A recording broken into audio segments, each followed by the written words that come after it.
কোনো প্রস্তুতি ছাড়া, জমিদার হোক রাজা বাদশাহ হোক, 20 জন মানুষের খাবার 20 রকমের দিতে পারে না। আর আল্লাহ এমন রহমান, এই পৃথিবীর লক্ষ কোটি কোটি জাতির প্রাণীকে কোটি কোটি রকমের খাবার আল্লাহ রব্বুল আলামিন পরিবেশন করতেছেন। সাপের খাবার একরকম, ব্যাঙের খাবার আর এক রকম। ব্যাঙে যা খায় সাপে তা খায় না, সাপে যা খায় ব্যাঙে তা খায় না। হাতির খাবার, গন্ডারের খাবার, ভল্লুকের খাবার, বাঘের খাবার, সিংহের খাবার, মানুষের খাবার, ছাগলের খাবার, মুরগির খাবার, মশার খাবার, সারপোকার খাবার, সমস্ত খাবার ভিন্ন ভিন্ন। আবার সমস্ত খাবারের মজা আল্লাহ রব্বুল আলামিন আলাদা আলাদা করে দিয়েছেন। এমন রহমান, আপনার পেট ভরবেন শুধু স্বাস্থ্য বাড়াবার জন্য, পেট ভরে খাওয়া দরকারটা ছিল। আল্লাহ পাক দেখলেন যে না, শুধু পেট ভরলে তো এরকম খাইতে চাইবে না, তাই আল্লাহ রব্বুল আলামিন জিহ্বা দিয়ে দিলেন যাতে করে মজা লাগে আর খায়। সব রকমের মজা, এক এক গোশতে, এক এক মাছে, এক এক তরকারিতে এক এক রকম মজা। না সব রকম মজা, সব একরকম মজা, ভিন্ন ভিন্ন রকমের মজা। আল্লাহ পাক বলেন আমি রহমান, দেখো আমি কিভাবে খাওয়াই। ওয়া কাইয়্যিম মিন দাব্বাতিন লা তাহমিলু রিজকুহা আল্লাহু ইয়ারযুকুহা ওয়া ইয়্যাকুম।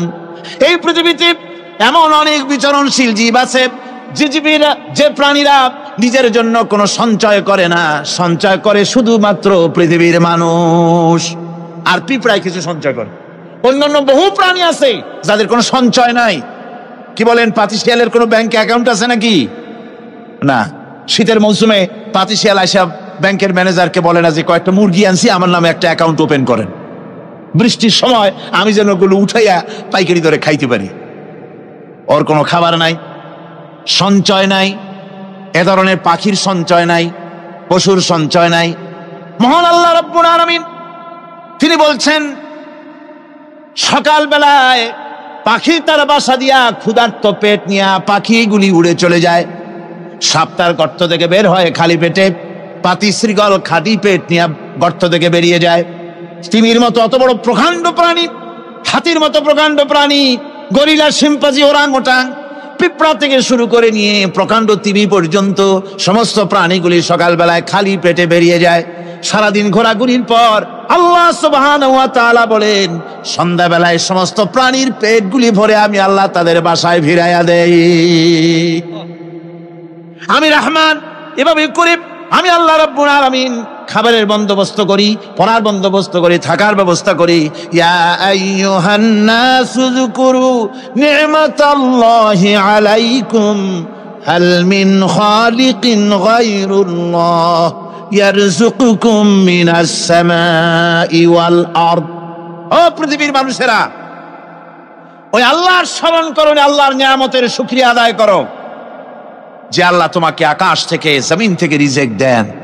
ওই আল্লাহ ছাড়া আছে কি কেউ যে তোমাকে আকাশ থেকে রিজিক দেয়, জমিন থেকে রিজিক দেয়?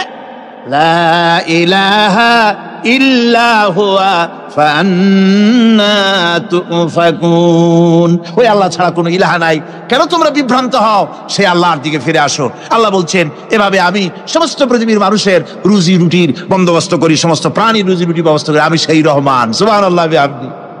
ওয়া ইলাহুকুম ইলাহু ওয়াহিদ লা ইলাহা ইল্লা হুয়ার রহমানুর রহিম। এই হচ্ছেন তোমাদের আল্লাহ। সুবহানাল্লাহ। আল্লাহ বলছেন, ওয়া ইলাহুকুম ইলাহু ওয়াহিদ, তিনি হচ্ছেন এক আল্লাহ, এক ইলাহ, যিনি ছাড়া কোনো ইলাহ নাই। তিনি হচ্ছেন রহমান। তিনি কি? রহমান। তিনি হচ্ছেন রহিম। তিনি তোমাদের সব কিছুর ব্যবস্থা করে দিয়ে থাকেন, কোন জিনিস তোমাদেরকে বঞ্চিত করেন না।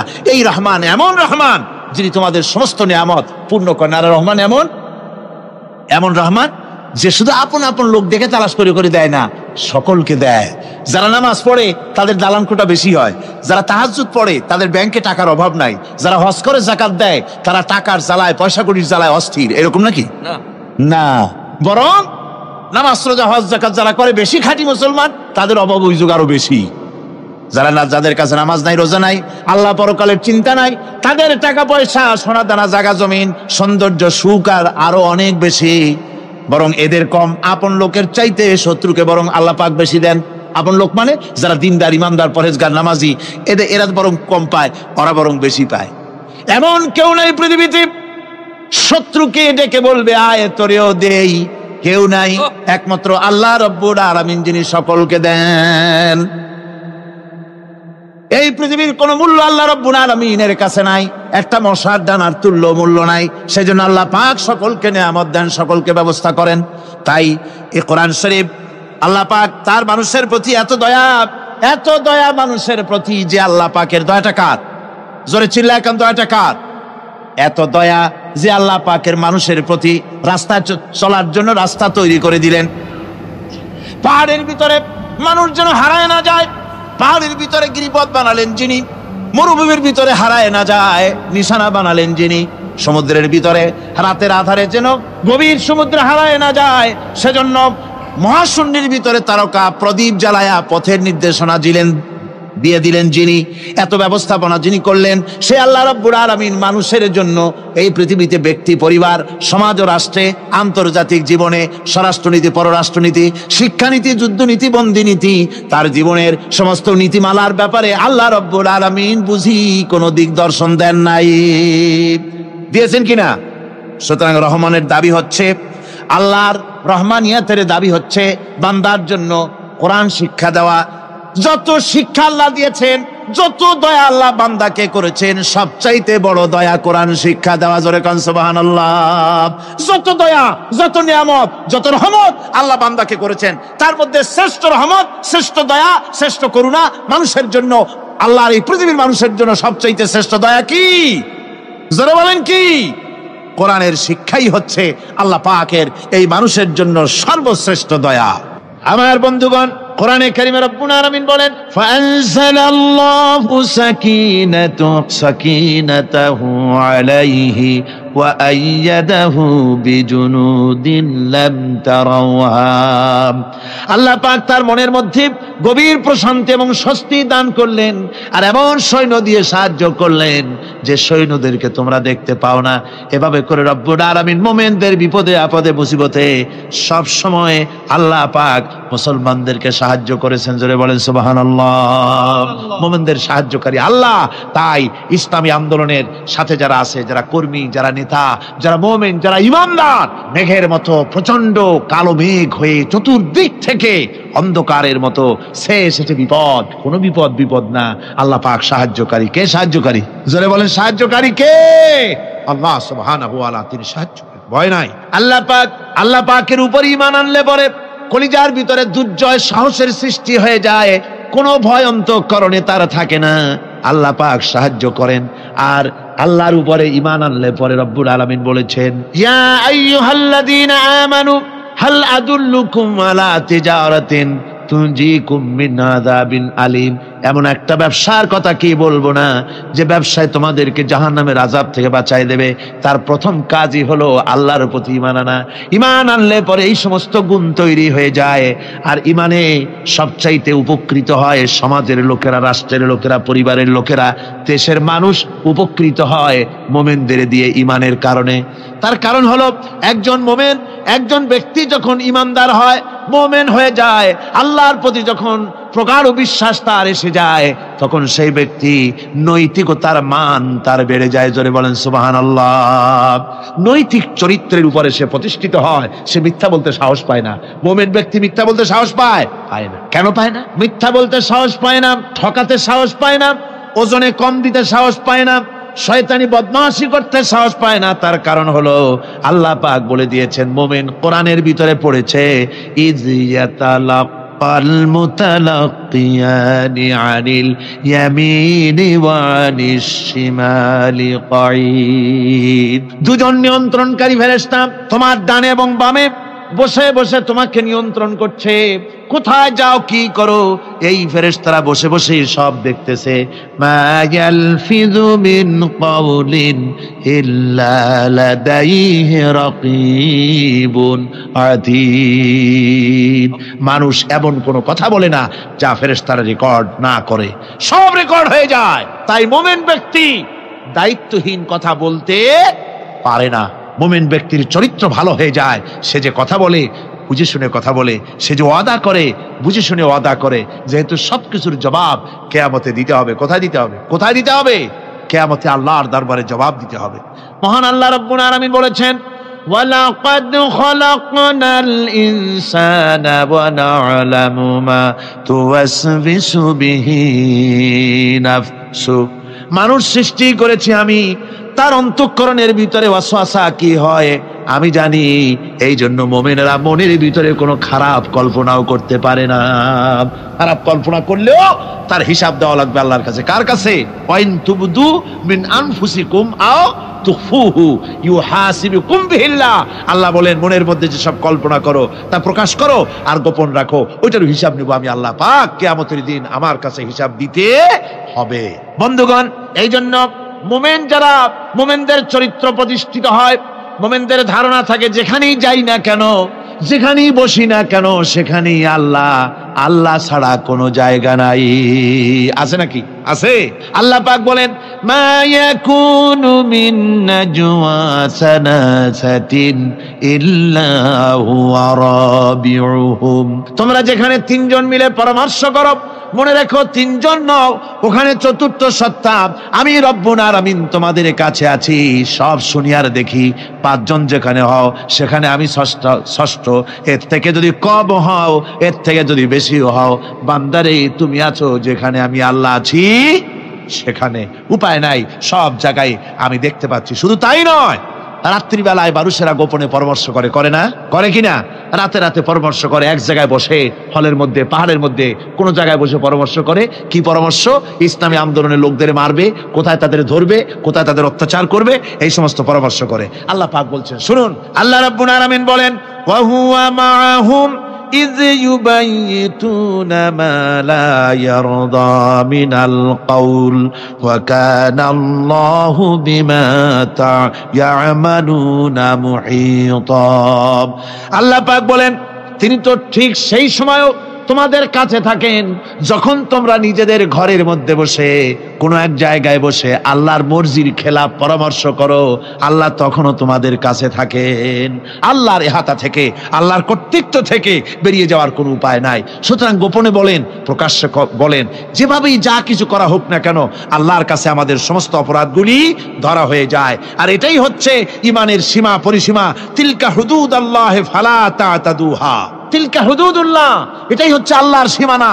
ইমানের এই সীমারেখা বজায় রেখে, ইমানের উপরে মজবুত করে কোনো ব্যক্তি, পরিবার, সমাজ, রাষ্ট্র যদি তৈরি হয়, তাহলে সেই সমাজই শান্তি আসে, সেই সমাজই আরাম আসে, সেই রাষ্ট্র শান্তিপূর্ণ হয়, সেখানে দিন কায়েম হয়, মানুষ সুখ সমৃদ্ধি খুঁজে পায়।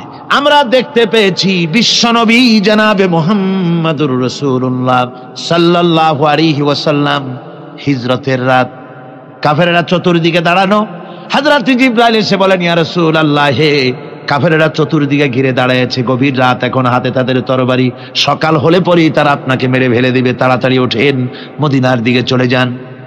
আল্লাহ নবী ঘুমের থেকে জেগে হযরত আলীকে ডেকে বলেন, আলী, আল্লাহ অর্ডার করেছেন আমি মদিনায় চললাম, আমার বিছানার পরে আমার চাদর গায়ে দিয়ে শুয়ে থাকো।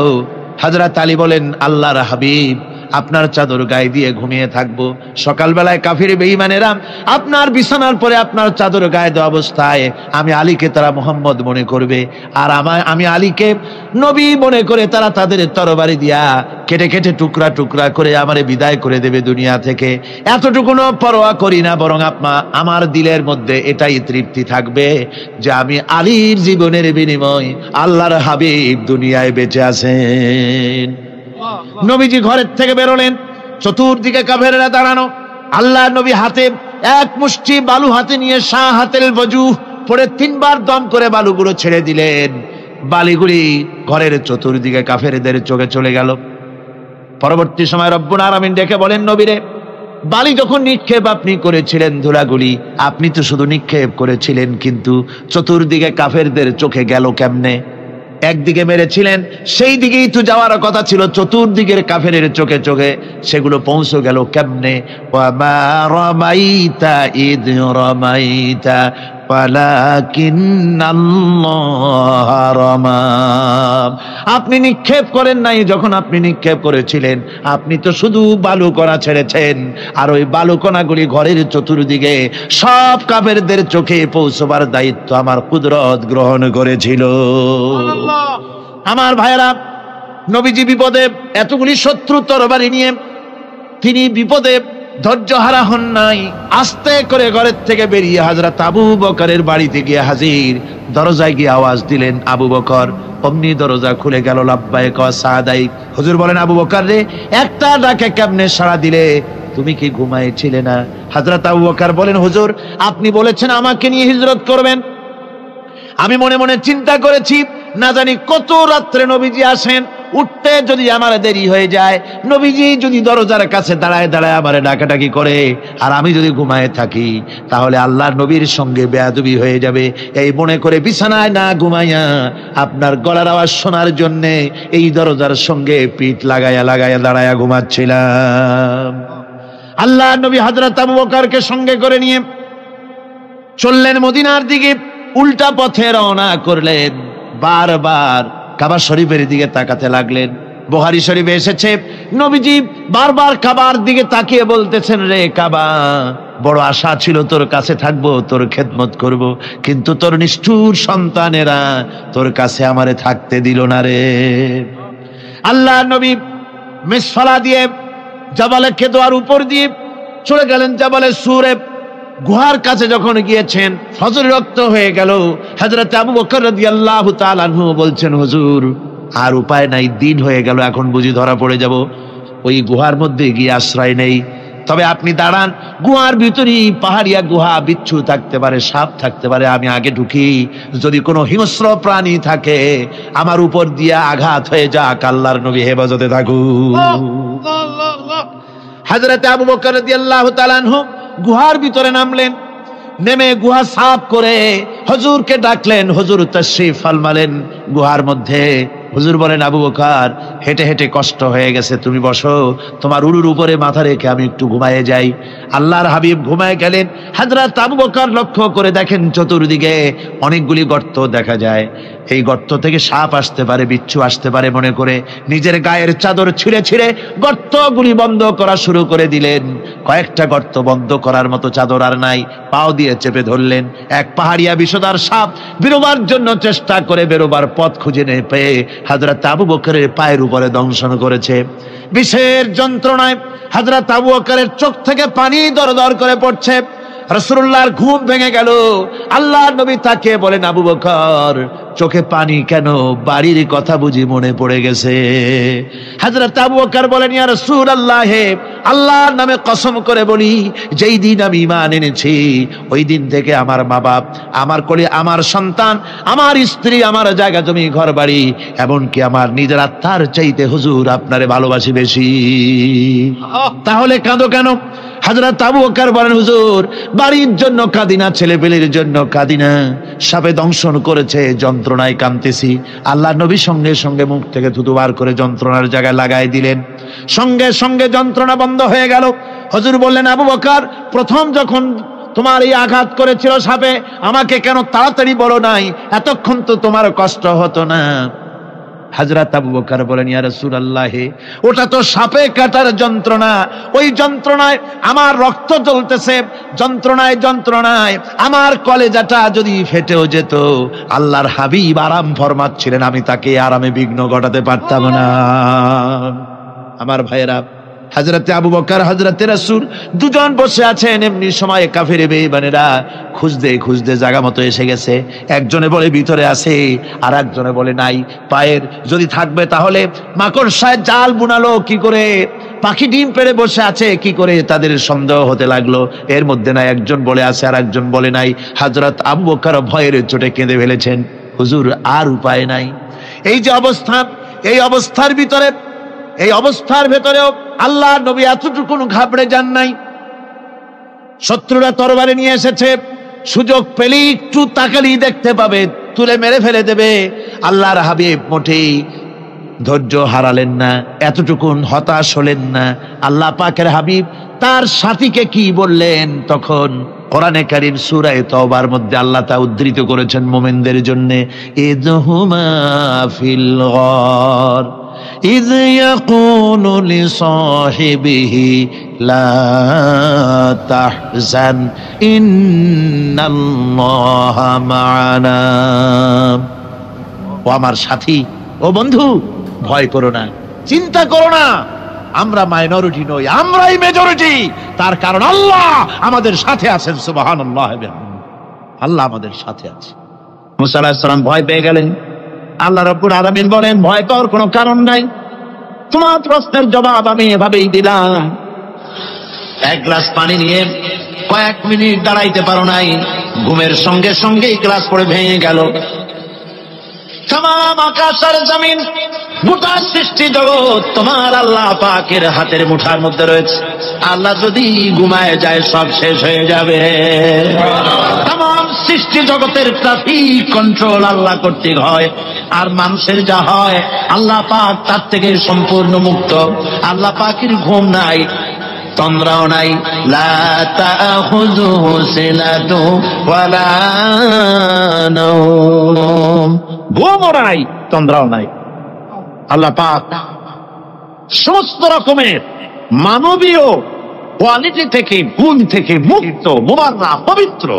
হযরত ইমাম আবু হানিফা রাহমাতুল্লাহ আলাইহির সাথে এক নাস্তিকের বহস হবে। স্থান এবং তারিখ নির্ধারণ করা হলো। ইমাম সাহেব দেরি করে আসলেন। নাস্তিক বলছে, আমি আপনার সঙ্গে কোনো বিতর্কে যেতে চাই না, কারণ আপনি ওয়াদা রক্ষা করতে পারেন নাই, নির্ধারিত সময়ের অন্তত 3 ঘন্টা পরে এসেছেন। তিনি বললেন, আমি কেন দেরি করলাম সেটা তো তুমি জিজ্ঞেস করবে। আচ্ছা বলেন কেন দেরি করেছেন? তিনি বললেন, দেখো, এই জায়গায় আসার পথে একটা নদী বেঁধেছিল, কি করে আমার কাছে পারাপারের কোনো বন্দোবস্ত ছিল না। এক পর্যায়ে হতাশ হয়ে গেলাম, আমার বোধহয় যাওয়াই হবে না। শেষ পর্যন্ত আমি দেখতে পেলাম হঠাৎ করে আমার পাশে একটা ফলের বীজ পড়লো, তা দিয়ে একটা গাছ অঙ্কুরিত হলো। দেখছি না তার গাছটা একটা মহুল হয়ে পরিণত হয়ে গেল। ওই থেকে একটা করাতে সে গাছটা কেটে ফেলে দিল। কতগুলি তক্তা বেরিয়ে আসলো, কোথার থেকে একটা হাতুড়ি আর কতগুলি লোহা এসে ঠাস ঠাস করে বাড়ি লেগে একটা কিস্তি তৈরি হয়ে গেল। কিস্তিটা ধাবায় পড়লো নদীতে, আমি লাফ দিয়ে উঠলাম, তাই যা দেরি হল। নাস্তিক বলছে, আপনার সাথে আমি জানছিলাম যে আপনি অত্যন্ত বুদ্ধিমান মানুষ, কিন্তু যে ঘটনা শুনাইলেন আপনার স্ক্রু একটাও টাইট আছে বলে মনে হয় না, আপনার সাথে আর কোনো বহস নয়। তিনি বললেন, কেন? কয় বহস না, আপনি বলছেন যে এইরকম একটা গাছ তারা হয়ে গেল, সাথে সাথে বিনা মিস্ত্রিতে গাছটা কাটলো, তারপর এইটা দিয়ে তক্তা হলো, লোহা আসলো, হাতুড়ি হইলো, বিনা মিস্ত্রিতে কিস্তি তৈরি হয়ে গেল, নৌকা এটা পড়লো নদীতে, আর বিনা মাঝিতে আপনি পার হয়ে আসতেন। এটা কি আদৌ সম্ভব? ইমাম আবু হানিফা রাহমাতুল্লাহ আলাইহি বলছেন, তোমার সাথে আমি কোনো কিতাব দিয়ে ঝগড়া করব না, কোনো কিতাব দিয়ে আমি তোমার সাথে বহস করব না। এই একটি দৃষ্টান্ত তোমার জন্য যথেষ্ট। একটা মিস্ত্রি ছাড়া যদি একটা কিস্তি তৈরি না হতে পারে, একটা গাছ কেটে তক্তা যদি না হতে পারে, এই বিশাল আকাশ, এই বিশাল জমিন, আর তোমার মতো এরকম একটা সুন্দর মানুষ বিনা মিস্ত্রিতে, বিনা স্রষ্টায় তৈরি হলো কেমনে? এক কথায় নাস্তিক বলছে, আমার জীবনের ভুল ধরা পড়ল।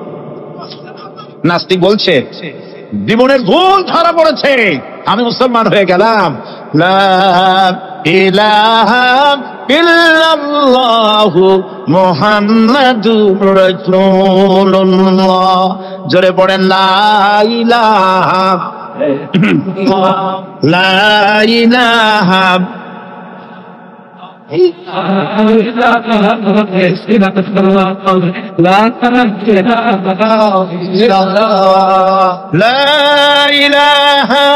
ইল্লাল্লাহু মুহাম্মাদুর রাসূলুল্লাহ।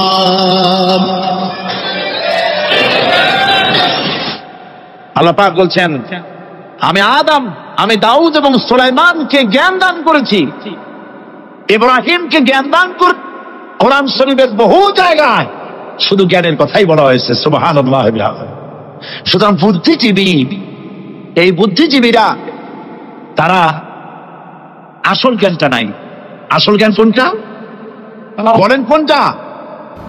ডক্টর শহীদুল্লাহ মরহুম, আমি অনেকবার বলেছি তার কথা, তাকে জান্নাতুল ফেরদাউস নসিব করুন, বলেন আমিন। ডক্টর শহীদুল্লাহ মরহুম বলতেন তার লোকদেরকে যে তোমরা বিদেশ থেকে অনেক ডিগ্রি নামের আগে আনতে পারো, তোমরা পণ্ডিত, একথা আমি স্বীকার করি, কিন্তু কোরআন শরীফের জ্ঞান যদি না থাকে তাহলে পণ্ডিতের আগে আর একটা শব্দ বসবে, মূর্খ পণ্ডিত। কোরআনের জ্ঞান পাণ্ডিত্যকে পরিপূর্ণ করে দেয়, কারণ ওয়ামা উতীতুম মিনাল ইলমি ইল্লা কালিলা। সুবহানাল্লাহ। আল্লাহ পাক বলছেন তোমাদেরকে সামান্যতম জ্ঞান দান করেছি। কতটুকু জ্ঞান? কতটুকু? সামান্যতম জ্ঞান দান করেছি। সুতরাং আল্লাহ পাক কোরআনের মধ্যে তার নিজের পরিচয় ছোট্ট একটি সূরার মধ্যে ব্যাপক আকারে বলে দিয়েছেন। কি? কুল হুয়াল্লাহু আহাদ।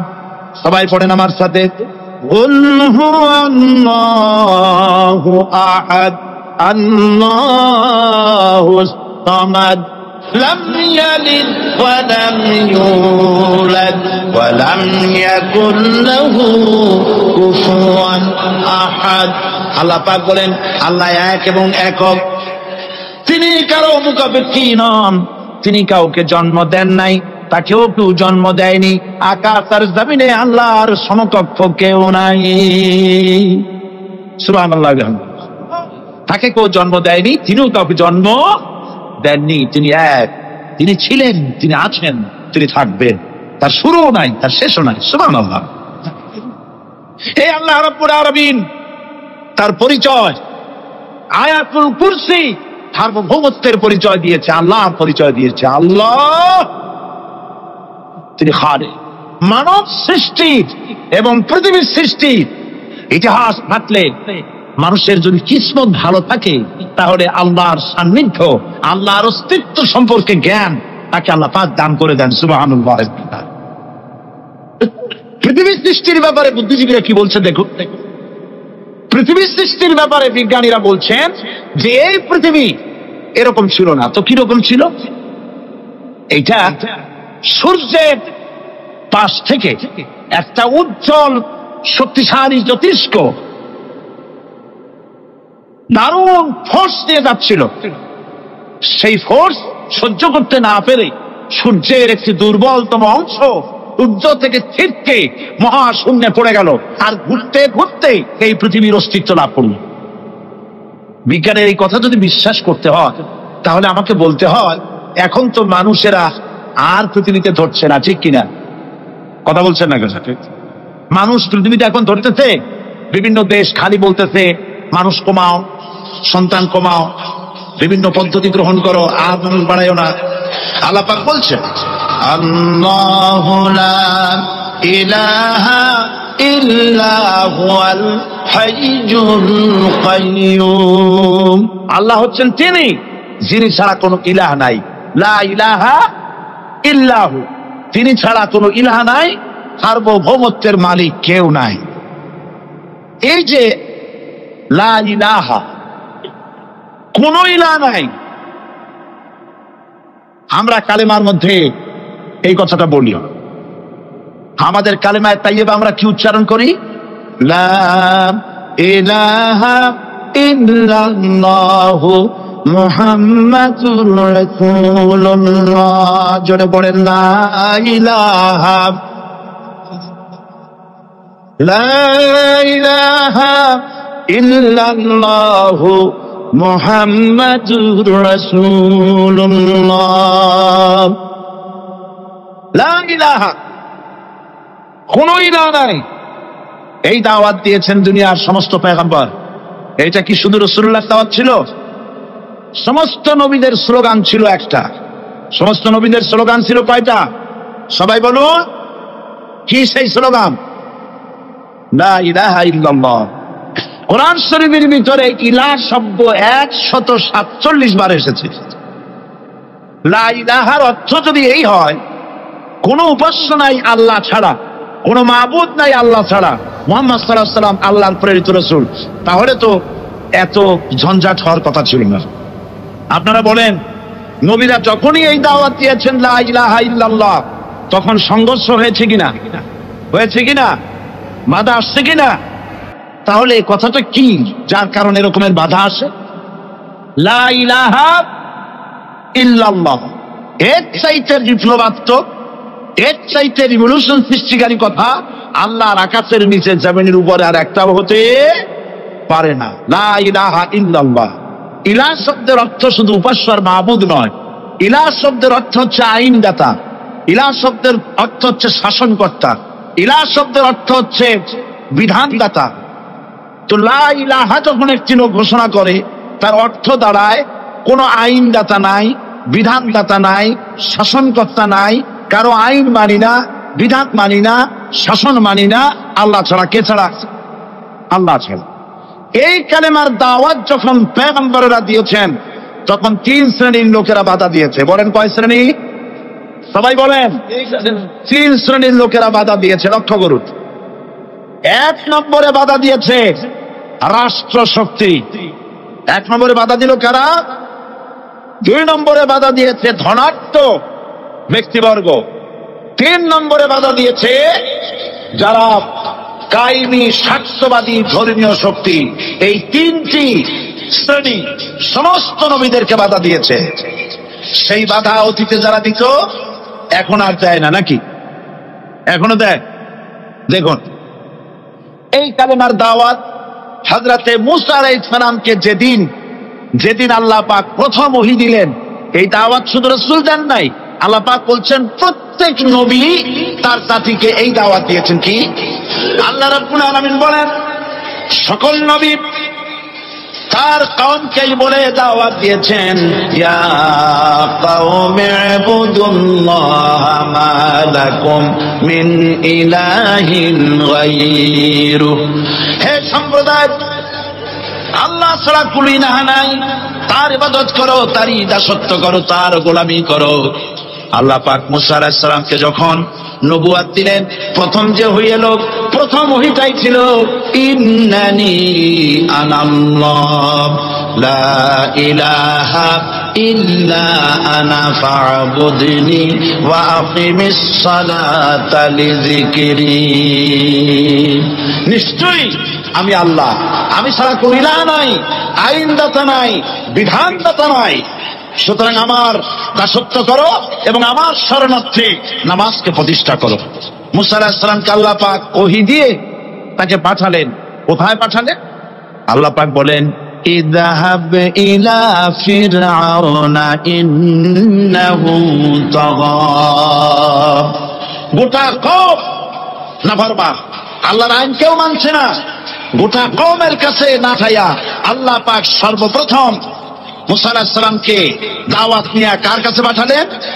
ফেরাউনের কাছে। কারণ ফেরাউন হচ্ছে রাষ্ট্রশাসক। ফেরাউন কি? রাষ্ট্রশাসক। হযরতে মূসা আলাইহিস সালাম ফেরাউনের কাছে গেলেন আর দাওয়াত দিলেন, ফেরাউন পড়ে নাও লা ইলাহা ইল্লাল্লাহ। একটি কথা আপনাদের মনে রাখতে হবে, দুনিয়ার কোন ফেরাউন, কোন নমরুদ, কোন সাদ্দাত, কোন হামান কেউ বলে নাই যে আমি আল্লাহ, আমি রাজ্জাক, আমি খালেক, আমি পৃথিবীর সৃষ্টি করেছি। কথা কেউ বলেছে? কেউ বলে নেই। কি বলেছে তারা?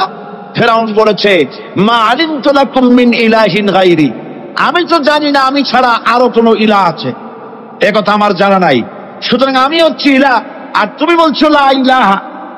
তার মানে হচ্ছে ওই সময় পয়গম্বরেরা, আল্লাহর নবীর সাহাবীরা, তারা জানতেন যে আমরা কিসের দাওয়াত দেই, আর যারা শুনতো তারাও বুঝতো কিসের দাওয়াত শুনতেছি। আজ আমার দেশে একই কালেমার দাওয়াত দেওয়া হয়, কিন্তু মানুষেরা বুঝতে পারে না কি শুনতেছি। ভাষা জানার ব্যাপারে, বোঝার ব্যাপারে হলো আসল বিষয়। এটা বুঝাতে গিয়ে আমি মাঝে মধ্যে একটা দৃষ্টান্ত দেই এভাবে। একজনের একটা রেশনের দোকান ছিল, সেই দোকানে তার একটা ময়না পাখি ছিল, আর ময়না পাখিকে কথা শেখানো যায় সেটা তো আপনারা জানেন। জি, ময়নাকে শিখাইছে যে লাইন করুন, এক এক করে আসুন। ময়না এই কথা শিখেছে। সকালবেলায় যখন রেশনের দোকানে ভিড় পড়ে গেছে, তখন ওই পাখি খাঁচার মধ্যে বসে বলছে লাইন করুন, এক এক করে আসুন। একদিন খাঁচার দরজা খোলা পেয়ে পাখি উড়ে গিয়ে গাছের ডালে বসেছে। আশেপাশে যত পাখি ছিল তারা চিন্তা করলো এইরকম পাখি তো কখনো দেখি নাই। ময়না তো দেখতে কাকের মতো না, শালিকের মতো না, দেখতে একটা ভিন্ন রকম। ওরা এসে চতুর্দিক থেকে এই নবান্ত, এই যে নতুন এসেছে, ওরা ঠোকরানো শুরু করেছে চতুর্দিক থেকে। ঠোকরানি খেয়ে ময়না বলতেছে লাইন করুন, এক এক করে আসুন। এখন ময়না তো বোঝে না যে কি বলতেছি, আর যে পাখিরা ঠোকরাচ্ছে তারাও তো বোঝে না যে কি শুনতেছি। ময়না যদি বুঝতো যে আমি কি বলি, সবাই মিলে ঠোকরায়, তাই জান পাচ্ছে না, লাইন করে ঠোকরাইনি তো পৌঁছে যাবে, ঠপ পড়ে ধরে চলে, বুঝতে নাই। আমাদের অবস্থা তাই হয়েছে। সুতরাং এই কালেমার দাওয়াত যখন হযরতে মুসা আলাইহিস সালাম দিলেন, ফিরআউন বলল আমি তো জানি না যে আমি ছাড়া আরো কোন ইলাহ আছে, আইনদাতা তো আমি, তুমি নতুন কোথা থেকে আইনদাতা নিয়ে আসছো? ফিরআউন বলছে দেখো, আমারে বাদ দিয়া যদি অন্য কাউকে ইলাহ বলে তুমি মানো আর সেই শিক্ষা তুমি যে জাতিকে দাও, তাহলে আমি তোমাকে ধরে লাআজআলান্নাকা মিনাল মাসজুনিন, আমি তোমাকে কারারুদ্ধ করব, আমি তোমাকে জেলখানায় ঢুকিয়ে দেব। রাষ্ট্রশক্তি প্রথম বাধা দিল কারা?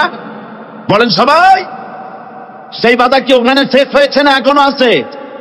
আছে কিনা জোরে বলেন। আমি তোমাকে জেলখানায় ঢুকাবো। হযরত মুসা আলাইহিস সালাম বলেন ফিরআউন, জেলের ভয় আমি করি না, আমার কি জেলের ভয় দেখায়া লাভ নাই, আমি আল্লাহ পাকের পয়গম্বর হযরতে মুসা আলাইহিস সালাম। ফিরআউনের দরবার আছে, লোক লস্কর আছে, তার অস্ত্রের অভাব নাই। আল্লাহ রাব্বুল আলামিন মুসা আলাইহিস সালামের কাছে একটা অস্ত্র দিয়া দিলেন, দিছিলেন কিনা? দিছিলেন কিনা? আল্লাহ পাক হযরত মুসাকে বলেছেন ওয়া মা তিলকা বিয়ামিনিকা ইয়া মুসা, মুসা রে তোমার হাতে ওটা কি? মুসা আলাইহিস সালাম বললেন এটা লাঠি। আল্লাহ পাক বললেন ফেলে দাও লাঠি। লাঠি ফালায় দিলেন, কি হয়ে গেল? ইয়া আইয়াতুন তাসআ, লাঠি হয়ে গেল। এখন লাঠি পড়ে সাপ হয়ে গেল। সাপ দেখে নবী হোক, ওলি হোক, সাবি হোক আর আলেম হোক, সাপ দেখলে ভয় করে না মানুষের? মুসা আলাইহিস সালাম ভয় পেয়েছে। আল্লাহ রাব্বুল আলামিন হযরত মুসাকে শোনায় দিলেন খুযহা ওয়া লা তাখাফ ফানুঈদুহা সিরাতাল উলা, চলো লা তাখাফ, ভয় পেও না। আল্লাহ বলছেন ধরো, ভয় পেও না। ধরার সঙ্গে সঙ্গে স্বাভাবিক অবস্থায় ফিরে আসবে, আবার লাঠি হয়ে যাবে। এখন আল্লাহ বলছেন ধরো। মুসা আলাইহিস সালাম কি ভয় পাওয়া উচিত হবে? উচিত হবে? মুসা আলাইহিস সালাম কি ভয় পাইছিলেন? কারণ হচ্ছে এই দুশমনের শক্তিটা খুব বড়ই দেখা যায়, মনে হয় যেন অনেক বড় কি জানি কি। আল্লাহ পাক বলছেন ইন্না কাইদাশ শায়তানে কানা দাঈফা, শয়তানের চক্রান্ত যতই তুমি মনে করো অনেক ষড়যন্ত্রের জাল বিস্তার হয়ে আছে, আল্লাহ এটা কিছুই না, যাই অত্যন্ত দুর্বল। আল্লাহ পাক বললেন ধরো। মুসা আলাইহিস সালাম সাপ ধরলেন, সঙ্গে সঙ্গে লাঠি হয়ে গেল। ফিরআউন বরদাস্ত করলো না, রাষ্ট্রশক্তির পক্ষ থেকে আক্রমণ শুরু হলো। অপরাধ কি? মুসা আলাইহিস সালামের অপরাধ কি? কি অপরাধ? মাশাআল্লাহ বুঝতে পেরেছেন। অপরাধ হচ্ছে তিনি বলেছেন লা ইলাহা, ধরে বলেন লা ইলাহা ইল্লাল্লাহ। এই কালেমাকে আজ আমরা ভিক্ষার গুলি বানাইছি। এটা হলো সার্বভৌমত্বের গুলি, এটা হচ্ছে আল্লাহ পাকের সার্বভৌমত্বের কথা। আজ আমরা মানুষের কাছে আমরা শুনি, মানুষেরা ভিক্ষা চায়, লা ইলাহা ইল্লাল্লাহ, এক মুঠ চাউল দেন, লা ইলাহা ইল্লাল্লাহ 10 খান পাই দেন। এই হচ্ছে কালেমার জিকির। আবার কেউ তো জিকির করতেছে লা ইলাহা আস্তে, ইল্লাল্লাহ জোরে, এমন জোরে কলব সাফ করে, কলব তাতে থাকলেও পারে গেলেও পারে। এই কালেমার এর আঘাত পয়গম্বররা মেরেছেন। হযরত মুসা আলাইহিস সালাম যখন বলেছেন লা ইলাহা ইল্লাল্লাহ, এই ধাক্কা ফিরআউন বরদাস্ত করতে পারে নাই। দরিয়ায় নীলের ভিতরে আল্লাহ পাক ডুবাই শেষ করে দিয়েছেন, দেন নাই?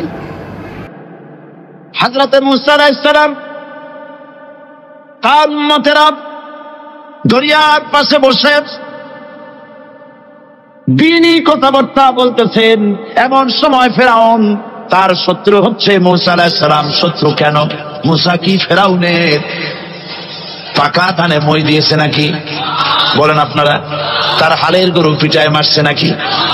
অপরাধ হলো তিনি আল্লাহর জমিনে আল্লাহর আইন প্রতিষ্ঠার কথা বলেছেন। এই শুধুমাত্র এই অপরাধে ফিরআউন তার দলবল নিয়ে 3 দিক থেকে আক্রমণ করেছে। মুসা আলাইহিস সালামের উম্মতেরা ভয় পেয়ে গেছেন। তারা বলছেন ইন্না লামুদরাকুন, আমরা পাকড়াও হয়ে গেছি। 3 দিকে সারাশি আক্রমণ, 3 দিকে শত্রু, একদিকে দরিয়া, পালাবার রাস্তা আছে? হযরত মুসা আলাইহিস সালাম ভয় পেয়ে গেলেন, সারেন্ডার করলেন না। হযরত মুসা আলাইহিস সালাম বললেন কাল্লা, কখনো নয়, ভয় পাওয়ার কোনো কারণ নাই। রব্বি সায়াহদিন, অবশ্যই আমার রব আমার জন্য রাস্তা করে দিবেন। ভয় পাইও না, আমার রব রাস্তা করে দিবেন। আল্লাহ রাব্বুল আলামিন হযরত মুসা আলাইহিস সালামকে অর্ডার করলেন, হাতের লাঠি দিয়া দরিয়ার উপরে আঘাত করো। হযরত মুসা আলাইহিস সালাম দরিয়ার উপর আঘাত করলেন।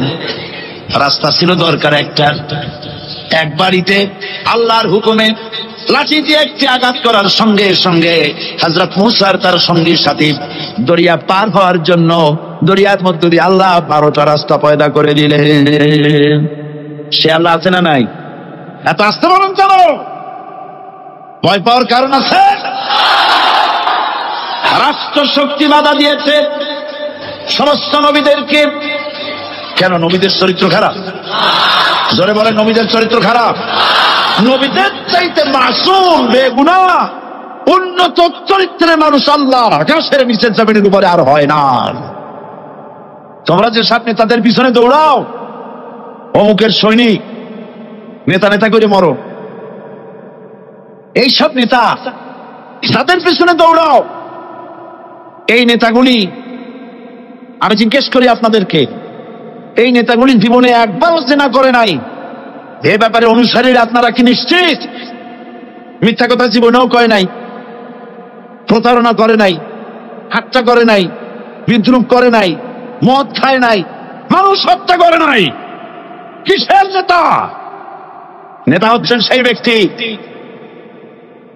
যিনি বলেছেন, ও আমার স্ত্রীরা, ও আমার সাহাবীরা, রাতের আধারে আমার মধ্যে যা আচরণ দেখতে পাও, দিনের আলোতে আমার মধ্যে যা দেখতে পাও, সবগুলি খুলে খুলে মানুষের কাছে বলে দাও। তার নাম বিশ্বনবী মুহাম্মদ রাসূলুল্লাহ সাল্লাল্লাহু আলাইহি ওয়াসাল্লাম।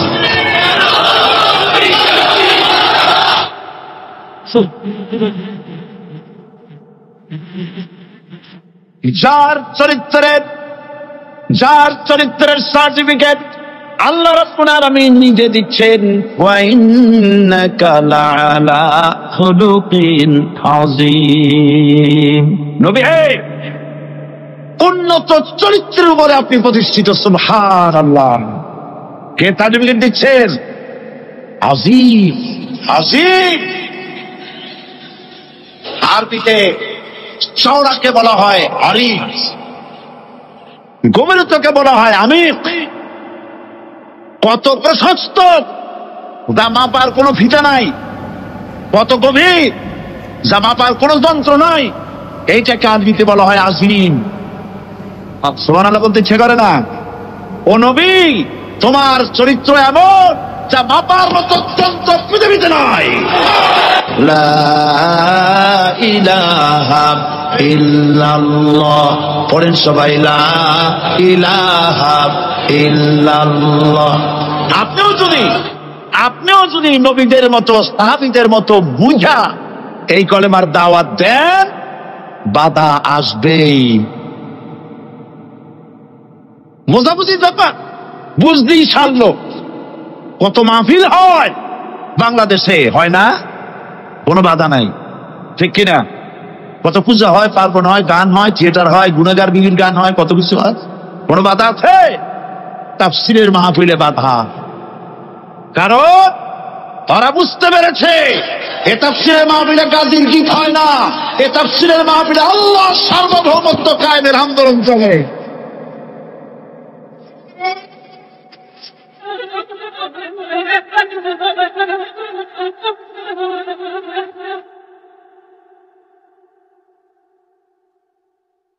বিশ্বকবি আল্লামা ইকবাল কি সুন্দর করে বলেছেন, আজ ভি হো जो इब्राहिम का इमाम पैदा आप कर सकती है एक अंदाजे गुलिस्तान पैदा। ইব্রাহিমের ইমান যদি আজও কোথাও হয় বিদ্যমান, করতে পারেন অগ্নিকুণ্ডে খুবসুরত এক গুলিস্তান।